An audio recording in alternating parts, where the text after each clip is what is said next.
ጓል ኣንስተይቲ ብወለዳ እናተመርሐት ናብ ጎደና ብምውፃእ መልክዓ ተራእዩ ዕድሚኣ ተሓቲቱ ቀፂሉ እውን ድንግልና ተፃርዩ ነቲ ጽቡቕ ዋጋ ዘቕረበ ተባዕታይ ብድርድር ትሽየጥ እያ።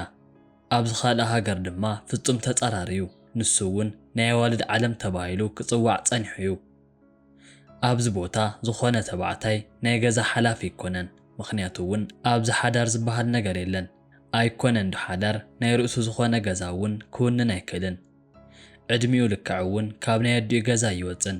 ካብ ናይ ቤተሰብ መሬት ይኹን ዝኾነ ዓይነት ሃብቲ ዝብፅሖ የለን።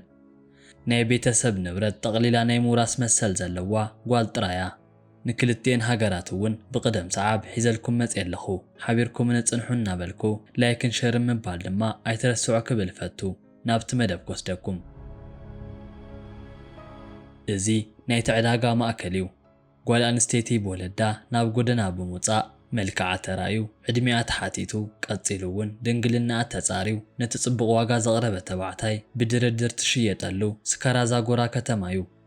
እዚ ኣብ ኣፍሪካ ውሽጢ ኣይኮነን እኳ ደኣስ ኣብተን ስልጡናት ኢና ዝብላ ናይ ኤውሮጳ ሃገራት እዩ። እዚኣ እውን ቡልጋርያ ትበሃል። ኣብ ደቡብ ምብራቕ ኤውሮጳ ትርከብ ናይ 6 ሚልዮን ዜጋ መንበሪት ሃገር እያ። ቡልጋርያ ካብተን ዘለውዋ 28 ግዛት ኣብ ማእከል ናይታ ሃገር ግዛት እትርከብ ስተራዛጎራ እታ ሓንቲ እያ። እዛ ከተማ በብዓመቱ ብእትገብሮ ፍሉይ ዝኾነ ዕዳጋ ናይ ዓለም መዘራረቢ ክትከውን ገይርዋ እዩ። እቲ ዕዳጋ ዝግበር እውን ሓንቲ ጓል ኣብ ማእከል ዕዳጋ ጠጠው ኢላ ንዘይትፈልጦ ቀፂሉ እውን ንዘይትፈትዎ ጽቡቕ ዋጋ ንዘቕረበ ተባዕታይ እትሽየጠሉ ቦታ እዩ። ንሳቶም ባሽኮቭ ክብሉ ይጽውዕዎ እዮም። ኣብ ዓመት ሓደ ግዜ ዝግበር እዚ ዕዳጋ ድሕሪ 1 ዓመት ኣብ ሳልሳይ ወርሒ ዝግበር ዕዳጋ እዩ። እዚ መዓልቲ እውን በቶም ገንዘቦም ገይሮም ዝዕድጉን በቶም ንጓሎም ክሸጡ ዝዳለዉ ወለድን ትጽቢት ዝግበረሉ መዓልቲ እዩ። ብርግጽ ሰብኣይ ክረኽባሉ ዝኽእላ ብሕታዊ መገዲ ብምዃኑ እተን ኣዋልድ እውን ብሃንቀውታ ክጽበዮ ገይርዎን እዩ። ኣብ ካልኣይ ዕዳጋ ናብ መሸጣ ዝቐረበት ጓል ጽቡቕ ዋጋ ንኽተውፅእ 3 ነገራት ክተማልእ ናይ ግድን እዩ። ዕድሚኣ እቲ ናይ ፈለማ እዩ። በቲ ሕጊ መሰረት እውን ትሕቲ 18 ዕድመ ዝኾነ ኣዋልድ ሓዳር ንከይምስር ተዋላ እንትኸልከለ፣ ኣብዚ ናይ ዕዳጋ ቦታ ግና ዕድሚኤን ካብ 13 ክሳብ 20 ዝግመት ኣዋልድ ናብ መሸጣ ቅርባየን። መልክዕ ድማ እቲ ካልኣይ መዐቀን እዩ። እዚኣ ጓል ብተፈጥሮ ምልክዕቲ እንተኾይና ቤተሰባ ጽቡቕ መደራደሪ ነጥቢ ረኺቦም ማለት እዩ። ኣብቲ ቀደም ግዜ ቀምሽ ምግባር ባህሎም እዩ ነይሩ። ኣብዚ ሕጂ ግና ስረ ምግባር ልሙድና ኾነ መጽኡ እዩ። እቲ ካልእ ናይዛ ጓል ዋጋ ልዑል ክኸውን ዝገብሮ ድማ ድንግልና እዩ። ናይዚኦም ኩሎም ዘማልአት ጓል ዋጋኣ ልዕል ብምባል ንቤተሰባ ጽቡቕ ኣታዊ ትህቦም እያ። ናይዚ ተጻራሪ ድማ እቲ ዓዳጊ ዝኾነ ሰብ ኣይኮነን ድንግልንኡ ዕድሚኡ እውን ኣይሕተትን። ካብቲ ልዑል ዝኸፍልዎ ናይ ዋጋ መጠን ንላዕሊ ድማ ጓሎም ናብ ጽቡቕ ቤተሰብ ከም ዝኣተወት ዘረጋግጹሉ ዓቢ ተግባር እዩ። ካብ ግዜ ናብ ግዜ እውን ናይዚአን ኣዋልድ ዋጋ እናወሰኸ እምበሪ ክንኪ ተራእየን። ኣብዚ ሕጂ መጻምዶም ንምርካብ ናይ ካላይጂ ተባዕትዮ ካብ 10,000 ክሳብ 20,000 ዶላር ክኸፍሉ ይረኣዩ። ሓንቲ ጓል ኣብዚ ዕዳጋ ቀሪባ ክትሽየጥ ተዘይክኢላ ወይ እውን ቤተሰባ በቲ ዝበሎም ዋጋ ተዘይተሰማሚዖም ናብ ገዛ ብምኻድ ኣብ ዝቕጽል ዕዳጋ ክትጽበ ናይ ግድን እዩ። ቡልጋርያ ካብ ናይ ኤውሮጳ ሃገራት ኩለን እታ ድኻ ተባህለት ሃገር እያ። ኣብዚ ሕጂ ሰዓት ግና ዋጋ ናህሪ ስለ ዘረኣየ መናእሰይ ካላይጂ ናብ ጎረቤት ሃገር ተሰዲዶም ገንዘብ ክሰርሑ ተገዲዶም እዮም። ብናይ ካላይጂ ባህሊ መሰረት መናእሰይ ካብ ብሔሮም ኣባል ወፃእ ምስ ናይ ካልእ ብሔር ሓዳር ምግባር ፈጺሙ ክልኩል እዩ። ነዚ ዝፈጸመ መንእሰይ ግና ካብ ቤተሰቡ ክርሕቕ ናይ ግድን እዩ። ሓደ ግዜ ክሰሓሓቱ ይኽእሉ እዮም። ኮይኑ ግና ከምቲ ናይ ካልእ ክፋል ዓለም ብወዲ ምስ ጓል ተቋፂሮም ንብሕቶም ክራኸቡ ይክእሉን።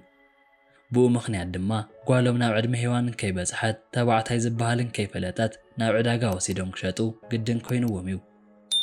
ብኸምዚ ምኽንያት እውን ናይ ካላይጂ ኣዋልድ ምህሮ ንከይመሃራን ኣበ ሰብኡተን ጽጋዕተኛ ንክኾናን ገይርዎን እዩ። እዚኦም ዓሌት እውን ናይ ሮማ ህዝቢ ተባሂሎም ክጽውዑ ይስማዕ እዩ። ኣብ ኤውሮጳ ማእከል ኮንካ ከምዚ ዓይነት ተግባር ምፍጻም ኣዝዩ መሰከፍ እዩ። ቡልጋርያ ናይ ሮማ ህዝቢ ካብ ዝርከቡለን ሃገራት እታ ሓንቲ ክትኮን እንኮላ ካብታ ናይታ ሃገር ብዝሕ እውን 5 ካብ 100 ይኾኑ እዮም። ካላይጂ ኣብ ናይ ሓፃዊን ስራሕቲ ዝፍለጡ ክኾኑ እንከለዉ ብቁጽሪ ድማ ክሳብ 18,000 ይግመቱ እዮም። እዚ ዕዳጋ ኣብ ናይ ኮቪድ ሰዓት ዝተወሰነ ግዜ ተቋሪጹ እኳ እንተነበረ ኣብዚ ሕጂ ግና ከም ሓድሽ ዓንቢብ እዩ ዝርከብ። ጽንዓት ከም ዝሕብሮ እንተኾይኑ ኣብቲ ቀደም ግዜ ንዘይፈልጦ ይሽየጣ ዝነበራ እዘን ኣዋልድ ኣብ ዝሎሚ ግና ብኣካል ተቋፂሮም እኳ ተዘይተራኸቡ ብሶሻል ሚድያ ተላልዮም ግና ኣብ ፍቕርን ተኣትዮም እቲ ጉዳይ ነቲ ዓመት ተጸቢኻ ዝግበር ዕዳጋ ሓልዮም ነቲ ሓዳር ክገብሩ ተራእዩ። ካልእ ናይ እዚኦም ዓሌት ባህሊ ድማ ሓንቲ ጓል ክሳብ ተዓቢ ብናይ ኣቦኣ ስም ትጽዋዕ እኳ እንተነበረት ድሕሪ ሓዳር ግና ናይ ኣቦኣ ስም ተሪፉ ብናይ ሰብኣይ ኣቦ ክትጽዋዕ ናይ ግድን እዩ። እቲ ካልእ ናይ ዝመሸጣ ትርጉም ድማ ሓንቲ ጓል ምስ ቤተሰባ ብምዃን ትሰርሖ ዝነበረት ስራሕ ተመሪዓ ምስ ወፀት ግና እዚ ቤተሰብ ትሕግዝ ጓል ስለ ዝሰኣነ ናይ ኢኮኖሚ ማህሰይቲ ይበጽሖም እዩ። ብኡ ምኽንያት እውን ነዚ ማህሰይቲ ከም ካሕሳብ ብምሕሳብ ብገንዘብ መልክዕ ክቕበሉ ተገይሩ እዩ። ነዚ ዘይልሙድ ናይ ኣዋልድ ክብረት ሒቱ ዝጥምትን ነቲ ተባዕታይ ድማ ናይ ኢኮኖሚ ጽዕንቶ ስለ ዝኾነ ነዚ ባህሊ ንኸትርፉ ብቁፅሪ ብዙሓት መንግስታዊ ዘይኮኑ ትካላት ኣብቲ ማሕበረሰብ ውሽጢ ቢሮ ብምኽፋት ክንቀሳቐሱ ጀሚሮም እዮም።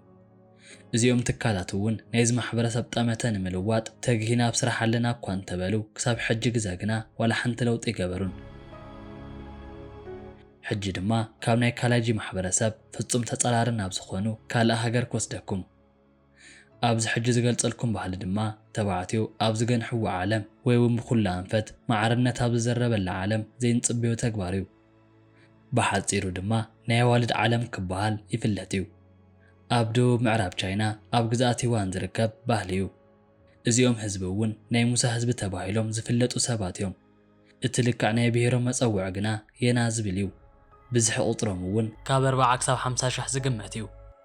ኣብዚ ማሕበረሰብ ተባዕታይ ናይቲ ገዛ መራሕ ኣይኮነን። ኣብዚ ናይ ሙሳ ዓለም ሓዳር ዝበሃል ነገር የለን።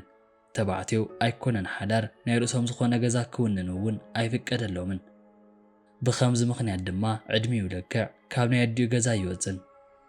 ካብ ናይ ቤተሰቡ መሬት ይኹን ሃብቲ ዝምቀሎ ነገር የለን። ናይቲ ቤተሰብ ሃብቲ ኩሉ ናይ ምውራስ መሰል ተዋህባ ጓል ኣንስተይቲ ጥራያ። ሓዳር እንተዘይሃልዩ ትውልዲ ከመይ ይቕፅል ዝብል ሕቶ ክመጻልኩም ይኽእል እዩ። ናይቲ ገዛ ወናኒት ወይ እውን ናይቲ ማሕበረሰብ ገናሒት ዝኾነት ጓል ኣንስተይቲ ካብ ዕለታት ሓደ መዓልቲ ልባ ዝፈቐዶ ተባዕታይ ኣብ ምሸት ናብ ገዛኣ ትዕድሞ። እዚ ግና ሓዳር ኣይኮነን። ድሕርቲ ናይ ፍቕሪ ፀወታ ንድሓር ማዕጾ ተኸፊቱ ክወፅእ እዩ ዝግበር። እዛ ጓል ፍቓዳን ከይሃበት ተመሊሱ ክመጽእ ኣይክእልን። ኣዝያ እንተፈትያቶ ግና ደጋጊሙ ንክኣቱ ማዕጾኣ ክፉት እዩ። ኣብዚ ማሕበረሰብ ዝኾነት ጓል ካብ ቃሕ ዝበላ ተባዕታይ ጠኒሳ ናይ ሙላድ መሰል ዝሓዘት እያ። እቶም ዝውለዱ ቆልዑ እውን ብናይ ኣቦኦም ስም ክጽውዑ ይርአን። ትውልዲ ዝቕጽል እውን ብናይ ኣዶ ዓሌት እዩ። ደቃ ናይ ምዕባይ ኩሉ ሓላፍነት ዝሓዘት ኣዶ እያ። ወላዲት ኣደ ኩሉ ናይ ገዛ ውርሲ ንጓላ ሂባታ እኳ እንተሓለፈት እቲ ተባዕታይ ግና ኣብቲ ገዛ ሓደ ክፍሊ ተዋሂብዎ ክነብር ይኽእል እዩ። ኣብዚ ሰዓት ድማ እዚ ሓዋ ናይ ገዛ ስራሕ ኣብ ምሕጋዝ ግዴታ ኣለዎ እዩ። ሓፍቱ ካብ ቃሕ ዝበላ ንእትወልዶም ቆልዑት እውን ወላዲ ኣቦኦም ምስኦም ስለ ዘይነብር እቲ እንኳ ሓዋ ከማኮ ብምዃን ከዕብዮም ናይ ግድን እዩ። ናብ ደገ ወፂኡ ናይ ሓፍቱ መሬት እናሓረሰ እውን ነዚ ቤተሰብ ክቕልብ ናይ ግድን እዩ። ናይ ሙሱ ህዝቢ ኣብቲ ቀደም ግዜ ብናይ ግብርና ስራሕ ክመሓደሩ ጸኒሖም እዮም። ኣብዚ ሕጂ ግና በቲ ልሙድ ዘይኮነ ባህሊ ምኽንያት ስሞም ኣብ መላእ ቻይና ገኒኑ ብምውፅኡ እቲ ቀንዲ መመሓዳደሪኦም ናይ ቱሪስት ኣታዊ ኮይኑ እዩ። ሓደ ሓደ እውን ኣብቲ ቦታ ናይ ቱሪስት መዕረፊ ብምስራሕ ናይ መግቢ ይኹን ካልኦት ግልጋሎት ብምቕራብ ካብቲ ናይ ግብርና ስራሕ ብዝሓሸ መልክዑ ልዑል ዝኾነ ኣታዊ ክረኽባ ክኢለን እየን። ኣብቲ ምሸት እውን ንቱሪስት ዘሳትፍ ናይ ዳንስ ምርኢት ከዳልዋ ጸኒሐን እየን።